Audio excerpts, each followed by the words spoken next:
이준석 대표는 이재명 후보를 겨냥했는데 오늘도 지금 개항을 해서는 대선 주자 이재명 대 국회의원 경험이 없는 윤영선 후보가 예상외로 초접전을 벌이고 있잖아요. 오늘 민주당에서는 여론조사에 대한 반박도 하나 나왔습니다. 이재명 후보의 선거가 상당히 좁혀진 거 아니냐 하는 얘기가 있는데 저희 당에서 굉장히 많은 샘플로 가장 최근에 안정적인 조사를 했고요. 근데 그렇게 좁혀지지 않았습니다. 잘 비교해 보시면 전화 면접 조사와 ARS 조사의 차이다. 실제로 변화는 거의 없는 것 같습니다. 취임 컨벤션 효과 그리고 이제 한미 정상회담 효과 이런 것 때문에 정당 지지율이 벌어지고 있어서 약간 우려를 하지만 다시 또 저는 회복될 것이다. 결집해서 많이 투표하는 측이 이기지 않겠냐 기대하고. 김민석 공동총괄본부장은 그렇게 윤영선 후보의 격차가 좁혀지지 않았다고 했고 현장 반응은 다르다. ARS 조사 이재명 후보 얘기했는데 어찌됐건 이 말의 맥락에 맞더라고 하더라도 일단 지지율에 대해서는 많이 민주당이 신경을 쓰고 있다 이런 반증도 좀 되는 것 같아요. 그래서 제가 그저께 아마 이재명 후보 이야기 듣기로는 지지율 이렇게 민주당이 대선 패배 이후에 떨어져서 죄송하고 또 본인도 그런 걸 느끼고 있다 이런 이야기를 하다가 지금 또 어제는 지금 보니까 이 여론조사 이게 자체가 지금 ARS가 어떻고 저떻고 이야기를 해요. 예전에 그런 생각이 언뜻 듭니다. 이재명 후보가 이제 대선 때 박근혜 대통령을 굉장히 칭찬을 했다가 그 다음에 내가 진짜 박근혜 대통령 칭찬하니까 진짜 그런 줄 알더라라는 이야기를 한 바 있어요. 칭찬이라는 표현보단 존경하는 네, 존경한다 이렇게 했더니 진짜 존경하는 줄 알더라 있었죠. 이야기를 한 적 있어요. 자, 왜 그저께 이야기와 어제 이야기가 다르죠? 그러니까 지금 여론이 저런 것 자체는 지금 한 군데 여론조사만 그런 게 아니라 여러 군데 트렌드로 나타나고 있고 또 그만큼 그 트렌드가 뭐냐면 지금 이 안철수 후보와 또 이재명 후보의 지지율 차가 그 어떤 면에서 상대적으로 비교해 보면 대선 후보지 않습니까? 대선 후보 했던 분이 저렇게 고전하고 있다는 거는 그만큼 지금 현재 문제가 있다는 거거든요. 예. 그렇다면 본인이 겸허히 받아들이고 열심히 하겠다고 이야기를 하면 되는 것인데 이제 와서 또 여론조사가 뭔가 ARS가 문제가 있고 우리 조사하는 건 다르다라고 이야기를 하면 이게 뭔가 변명처럼 들리지 않습니까? 그럼 어떻게 하겠습니까? 지금 조사 결과 나오는 건 다 그렇고 그럼 김민석 위원장 한번 까보시죠. 여론조사 결과를 뭐가 당에서는 다른 건지. 자, 자꾸 이렇게 변명하면 안 됩니다. 문제는 그렇다면 그 민심에 대해서 겸허히 받아들이고 그 열심히 하겠다고 이야기하면 되는 것이지 여론조사가 잘못됐다고 이야기하면 이 언론사들이 다 지금 세 군데나 했는데 뭘 잘못했다는 이야기입니까? 알겠습니다. 그렇다고 민주당 내부 여론조사를 공개할 수는 없을 테니까요. 예. 모레부터는 이제 여론조사 공표 금지 기간입니다. 그런데 국민의힘에서는 이재명 후보에 대한 공세, 그러니까 개항을의 연고가 없지 않냐 이 부분을 지속적으로 공격하고 있습니다.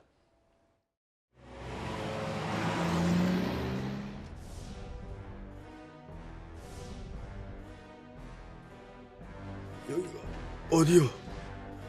개항이요. 안심하지 마세요. 대선에서 졌고 2달 만에 나왔어요. 지지율에 감각이 전혀 없으니 어떻게 된 거요? 하필이면 출마를 영 옳지 못한 곳에서 하셨어요. 선생은 앞으로 국민을 대표할 수가 없습니다. 뭐요? 이보시오, 의사 양반. 나 이렇게 오래 있을 수가 없어. 배지 좀 갖다 주시오. 뭐라고? 배지가 없다고? 나를 보고 도망자가 됐다고 피해자가 된다 그 말인가? 피해자라니 아니 내가 피해자라니. 개항에 왜 출마했냐 저런 패러디물을 계속적으로 국민의힘에서는 이재명 후보를 공격하고 있습니다. 그런데 이 얘기가 나왔어요. 정작 윤영선 후보가 이번 달 초에야 인천 계양군에 전입한 사실이 확인되면서 민주당이 역공을 당하고 있습니다. 2017년에 계양구, 이미 과거 선거 때 국회의원 선거 때 출마까지 계양했었던 윤영선 후보인데 2021년 5월에 양천구 목동으로 전입을 했다가 다시 선거 앞두고 20일 전에 인천 계양구로 왔다. 이걸 두고 민주당에서는 목동 사람인가 계양 사람인가 이렇게까지 얘기를 하고 있어요. 네, 저는 좀 별로 무의미한 논쟁 같습니다. 인천 사람인지 목동 사람인지. 이재명 후보도 마찬가지예요. 계양에 안 살았다고 해서 거기서 정치를 하면 안 된다. 그런 규정은 아무에도 없습니다. 지역주의 타파, 그다음에 영고주의 타파 이런 부분들은 앞으로 우리 정치가 해나갈 방향이고요. 예. 그래서 저는 굳이 예를 들면 윤영선 후보께서 계양에 오래 살았다. 고향에 한 25년 동안 정치를 계속 해오면서 안 됐잖아요. 예.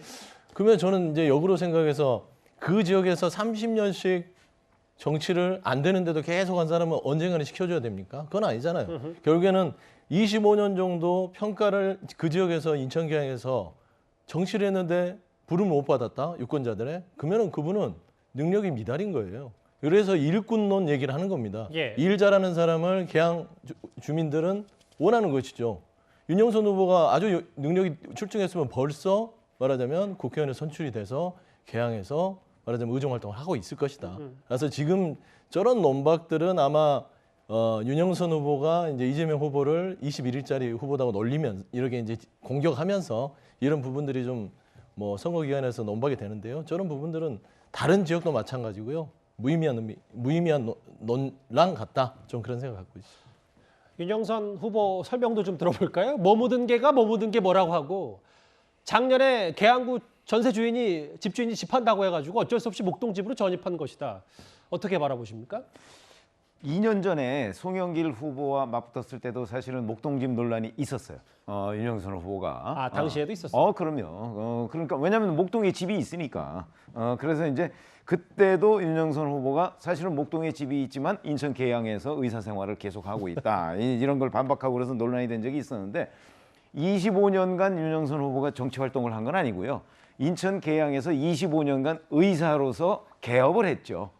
그리고 거기서 이제 최근에 정치 활동을 시작해서 지난 2년 전에 이제 송영길 후보한테 패하고 이번에 이제 다시 그 지금 국회의원 후보 보궐선거 후보로 나오게 된 것인데 그러니까 저 얘기는 뭐 민주당의 공격고 뭐 맞는 얘기죠. 뭐 목동하고 왔다 갔다 하면서 목동에 집이 있는 거는 사실이니까. 그러나 이제 저게 문제가 되면 이재명 후보는 목동에 집도 없었고 인천 계양구에서 활동도 안 했잖아요. 그러니까 이런 점들이 오히려 부각돼서 저런 것들은 오히려 이재명 후보한테 더 부담되는 그런 프레임이 아닌가 하는 생각이 듭니다. 예. 일단 알겠습니다. 가짜 계양 사람 아니냐, 도망자의 억지다. 계양을 선거 일단 지방선거 코앞에 두고 보궐선거 코앞에 두고 불이 붙었습니다. 이번 주제는 여기까지고요. 다음 주제도 지방선거 경기도 얘기도 잠시 만나보겠습니다.